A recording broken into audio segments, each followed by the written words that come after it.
Hey guys welcome to my new vlog.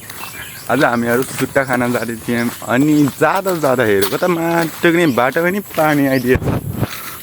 लौ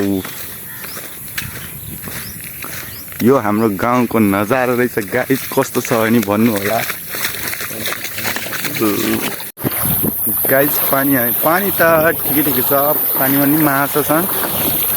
अब हेरिरहेको छु माछा भन्नुपर्छ हामीहरूलाई नि। यहाँ हेर्नु त गाइस कस्तो छ पानी भरेर हाम्रो यता गाउँतिर।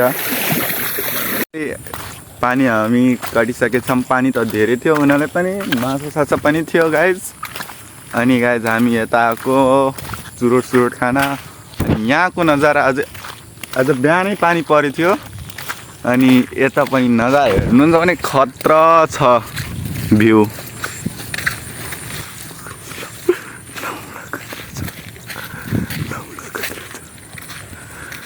माटोको नि भ्यू। फाइनली गाइज हामी चुरोट खाने अड्डामा बस्यौँ। त्यहाँ हेर्न सक्नुभएको छ, त्यहाँ पनि चुरोट खाइरहेको छ। अनि म त एकदमै संस्कारी परिसकेको छु। म चुरोट खाँदिनँ। अब यहीँ चुरोट खाएर अब घर जाने अनि उताको भ्यू नि देखाउने हो। अनि हामी बसेर चुरोट खाने भने चाहिँ यहीँ हो, यति नै मात्रै हो। यहाँ आउने हो, बस्ने हो, खाने हो चुरोट अनि घरतिर लाग्ने हो।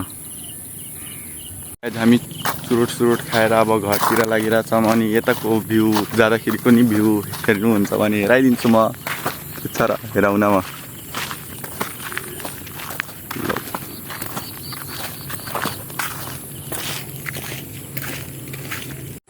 लगाए। आजको ब्लग हाम्रो यति नै थियो। अब भेट्नेछौँ फेरि हाम्रो नेक्स्ट ब्लगमा।